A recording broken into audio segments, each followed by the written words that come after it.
Соодон эфирде биз жакшы маанайда этнос тилдеги вагондун ичинде аябай жакшы маанайда кетип атасызбы сиздер? Ооба, албетте. Эң эле биринчи ушул өзүбүздүн биринчи коногубуз менен баштайлы. Албетте, кийин десеңиздер Кыргыз Республикасынын эмгек сиңирген артисти Бактияр Токторов агабыз өзүбүздүн уулу менен. Биз тобунун мыкты лидери. Эс алып кетип аткан кез экен, келиңиздер анда майк менен чогулойлу. Кандай болушун биз менен чогуу көрөсүздөр. Ассаламу алейкум, кандайсыз? Жакшы. Ден соолуктарыңыз жакшыбы? Жакшы эс алып биринчи эме этпей ошо давай көлгө баратабыз. Баламы көз. Жайкы сезон башталды.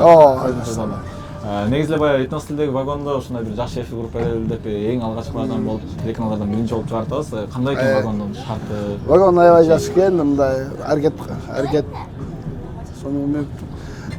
Негизи баягы общий вагон, плацкартны көпөйүн деп, ушул общий вагонду аябай сонун жасап коюптур.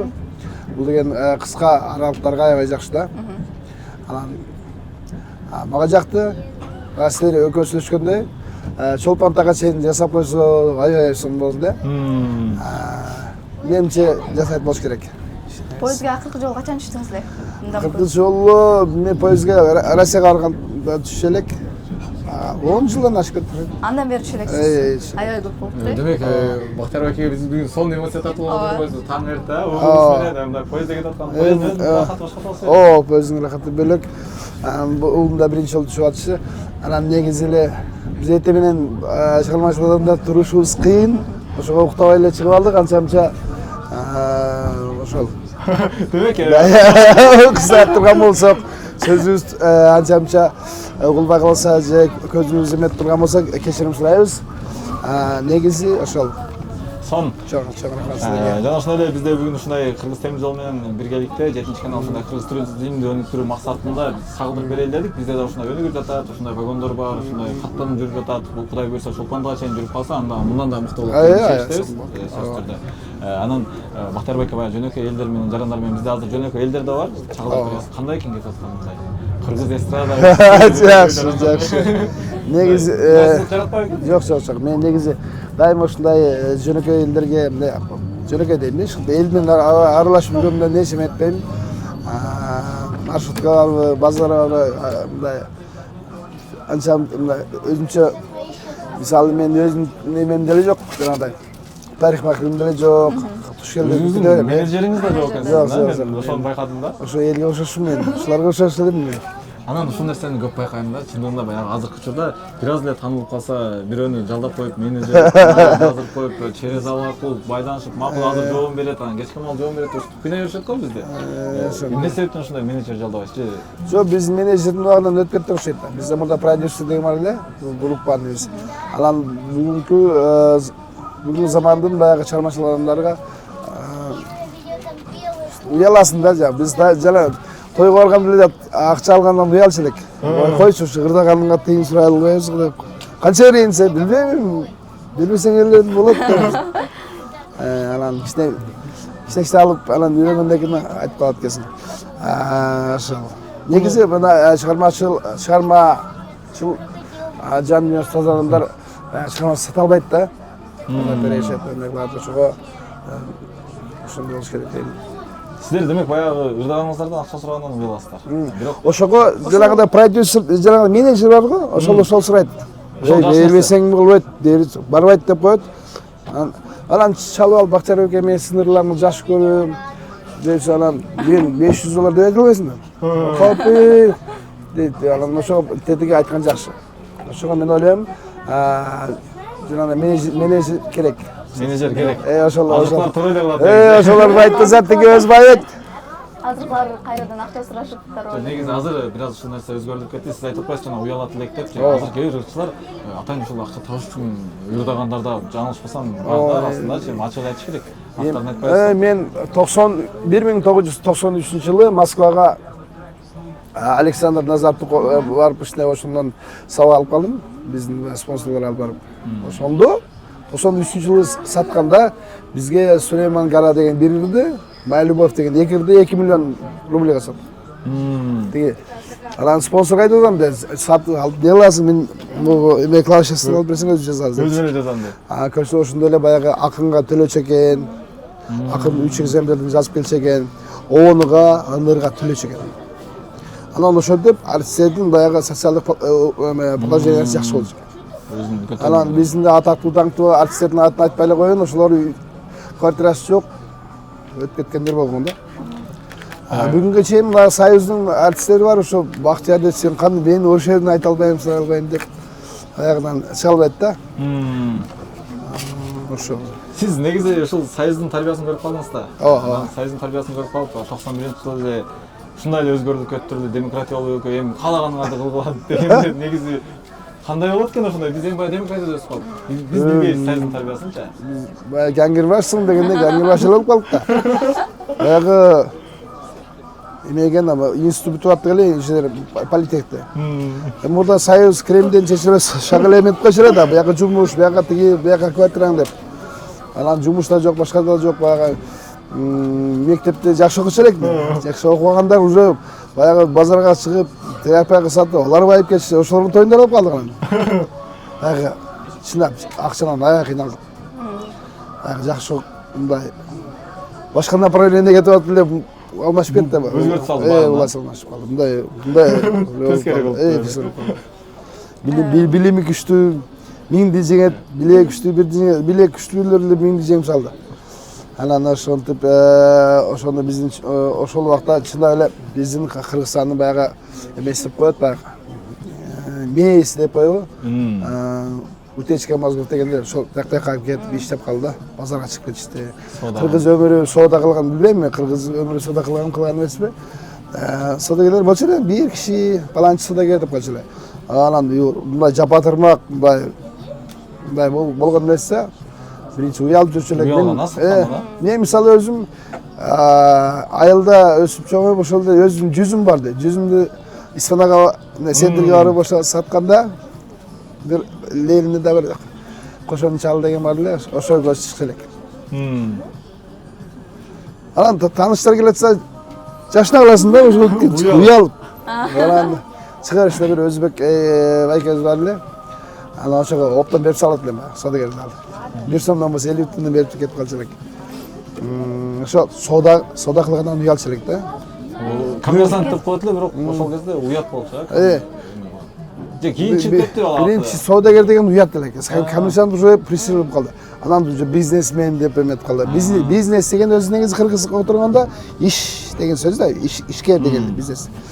Анан мен ойлойм негизи бул азыр биздин Кыргызстандын жарандары, кыргыздар ушул соода саткыда үйрөндү, чет өлкөгө барганды үйрөндү, ошол союз бузулганда эле жакшы болуптур. Москвага барганды үйрөндүк. Дарчы азыр бүтүн дүйнө бизге жакын болуп калды. Ошого бир чети сүйүнөм. Анан союздун адамдар айтып берет го, союз сонун болчу эле, болчу эле. Бирок ар бир нерсенин өзүнүн нерси бар. Биз союздун анда мал эле болуп жүргөнбүз эми, чөпкө барып эле келип ушундай карап жүргөн сен айткандай. Азыр жакшы. Азыр иштеген иштейт. Азыр демократия. Ошо демократия жан киргенде биздин ырларды анан бере баштады да. Мен да негизги максатым ошол эле. Ушу кыргыздын ырларга кыргыздар бийлесе деп. Демократия өзүнүкүгө. Анан бизде билим деле жок, бирок бизде туура кабыл алды. Ошондо телевидениеге, нарберге, радиого чакырышып, ошо бир күндө жаманбы, жакшыбы, канчалык болсо да кыргыздын эстрадасына ошол 90-жылдары кичине өзгөрүү болуп, салым коштук деп элдер айтып калат. Мен ии деп коем. Ошондо баягы өзгөрткөн адамдыктар эмес деп 92-жылкы чыккандарда. Анан жана демократия кирген жылы өзүңүз айтмакчы элдердин баардыгы баш айнап эмне кылабыз эми деп аң таң болуп атканда сиздер чыгармачылыкты баштаган экенсиздер да. Азыр эми түшүнсө болот. Акча табабыз деп жана бир максаты бар, багыты бар, кийин акча түшөт деп башташат да. Сиздер эмне максат баштадыңыздар эле жанагындай? Азыр айттым го, бийлесе депчи кыргыздырлардан акча табыш керек деген такыр жок болчу.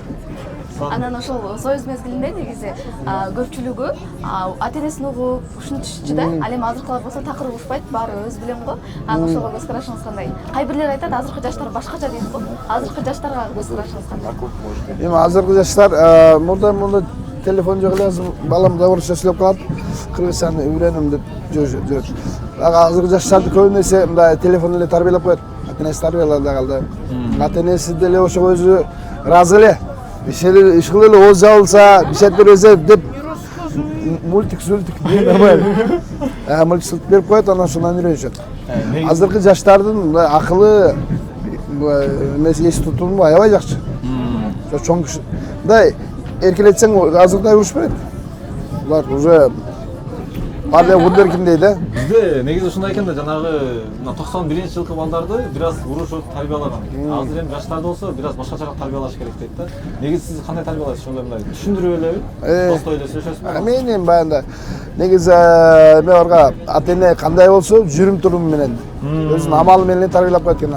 Сен мындай бол деп, сен тамеки тартпа деп өзүң тамеки тартпасаң андан ошого өзүңдүн баягындай жүрүм туруму менен эле баягы амалың менен тарбиялайсың. Көрсөтүп, а? Көбүнчө сиз үйдө болбойсуз да эми, чыгармачылыкта. Апасы көбүрөөк тарбия береби ошондо? Ошондой апасы, негизи апасы. Балдардын негизи айта берсем болот да. Айта. Негизи еврейлер бар го, билели. Танысаңар мен деле жаштанайын. Еврей деп. Еврейлер аялдарыны, балдардын апасына высшее образование болсо, түсүгө ачарын этпейт экен. И баягы будущий келинчеги образованиясы аябай мындай билими күчтүү, ошолорго үйлөнөт экен. Анын фамилиясын деле ошондон берип коет экен, Месага деп. Бирок ошондой балдарды ошо силер айткандай апасы тарбиялап, ошондон мындай күчтүү балдар чыгат. Эми майли, угунда мейличи деп эмне коет да, үйрөтөт, кантимкидей. Ошого биздин деле кыздарыбыз билимге умтулган жакшы дейм да. Анан 10 классы бүтүп эле жумушка чыгып кетип жүрсөк да мурда ушундай эле да. Негизи каршысыз ал нерсеге. Анан энеңди тартпай кал деп урушасың да. Энесин окуткан жоксуң, так что суу дедиң же акчаны мен табам, сен өйдө отур деп дедикпи. Ошондон жосун болбосо биздин ошол жомоктордо деле, биздин эпостарда деле аял киши кандай акылдуу болгон, акыл кара чач деген, каникей, эмне деген. Ошолор эми окуй эле, алар аябай билимдүү болгон. Кадиша апабыз тетиги пайгамбар саллаллаху алейхи ва саллям аябай илимдүү болгон. Ошого биз келинчектерге сөзсүз түрдө заочный сынып окуп коюш керек. Окутуш керек. Бардык кыздар чынында окуп калбады. Мурда эмнегедир ушул баягы турмушка чыкпай наоборот окуса уят көрчү эле ушундай. Бир аз. Мурда мындай өзгөрүп турса керек. Анан окуп не аласың деп. Ушул отуруп эле сурай берейинчи. Жеңебиз окуганбы деген, же заочный окуганбы? Жеңе заочный окуган. Төрөгөнчө заочный окуду, төрөгөндөн кийин заочный. Анан ошолордун тарбиясы жакшы, Кудай ошо. Анан бүгүн биздин көрүүчүлөрдүн маанайын көтөрүп берип, мурда бергенге, биздин шарттарды аткарып бергенге даярдым азыр. Да бир айлым келсең аны. Сен астралдерде берейин. Жок, азыр кызыктуу оюндарыбыз бар, ошо. Мейли. Бул жакта кызыктуу атайын кутучабыз бар. Ичинде 3 суроо бар. Сиз азыр бирөөсүн тандашыңыз керек. Анан ошол ичинде жазылган суроосу. Ошону аткарышыңыз керек. Макул. Талабы бар, талабы. Ушуну аткарып талаппы ишилип. Бирок кесиптешим даярдаганда ошо билбейм кандай экен. Сен это задание. Не задание? Мен сени сүйөм. Кыргызстан деп кыйкыруу. Ушул жерде. Шеде. Болушунча катуу. Давай. Мен сени сүйөм, Кыргызстан! Негизи бул жакта бир аз да татаалыктар бар болчу. Мен Кыргызстанды сүйүш үчүнчү негизи биз эмеде көп жүрдүк да, Россия тиякпай ошондой анан лейлегимди сагындым дегенде да ошону эме кылгам да. Бул өз жериңди, өз келинчегиңди, өз балаңды, өз элиңди сүйүш үчүн алыска беришип келиши. Мурда эркектер аскерге алып келчү эле.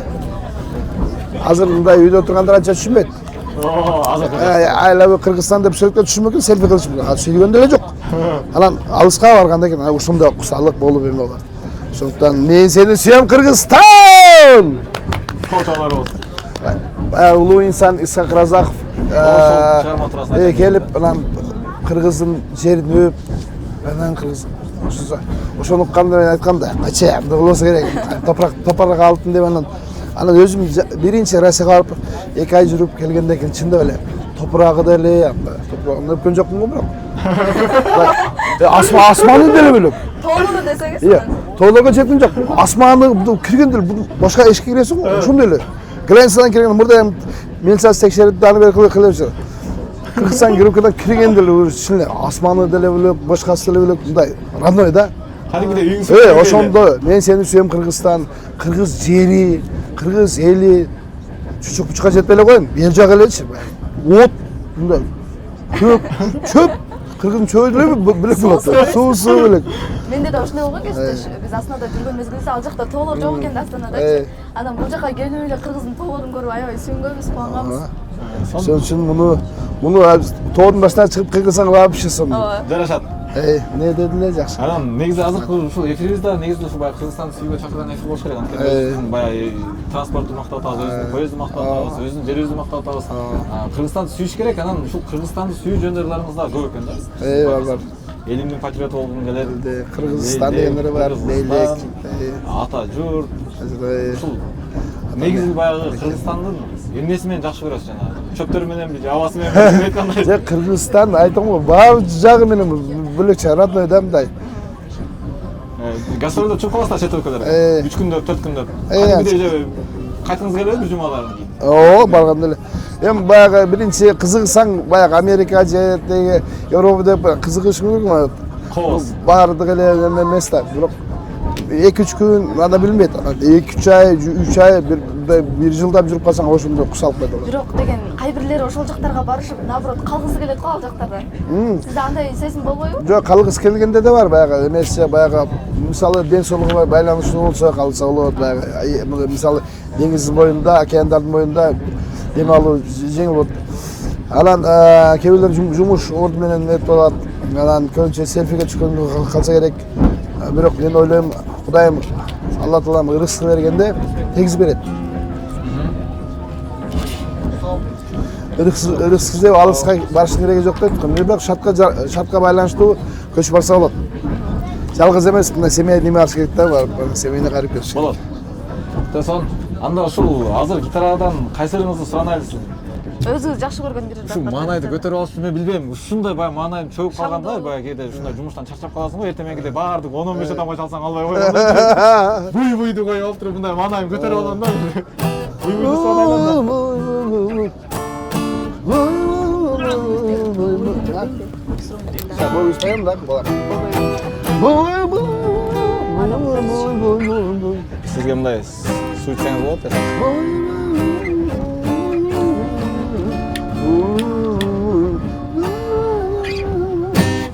Хорошо. Выберите бы да? Бой.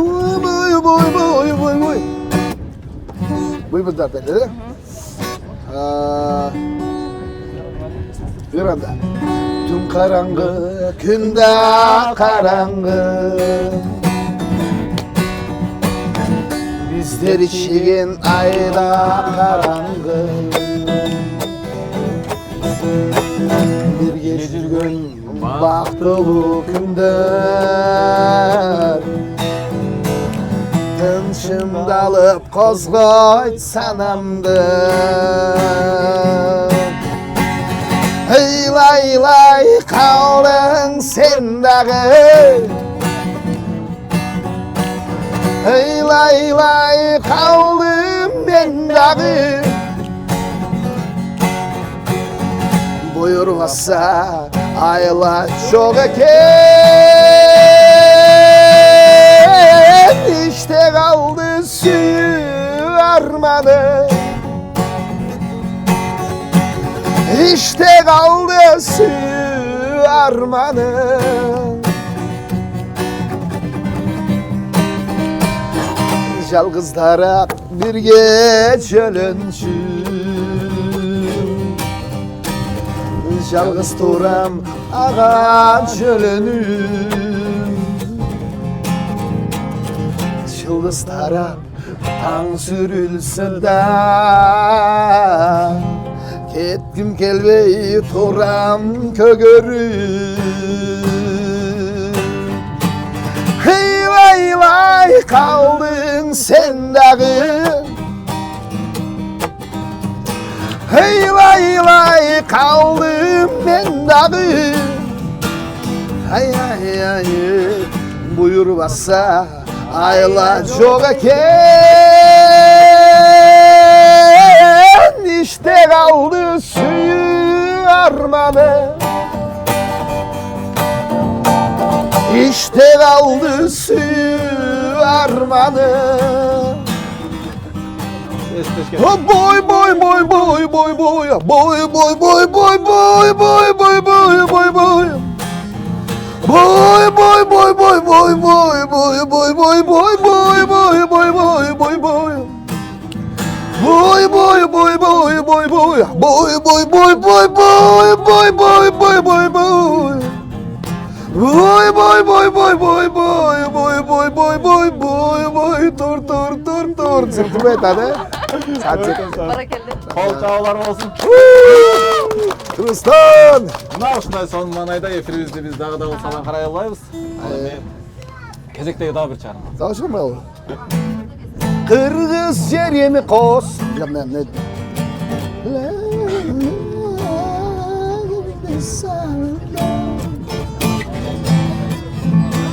Kırgız yerimi kos.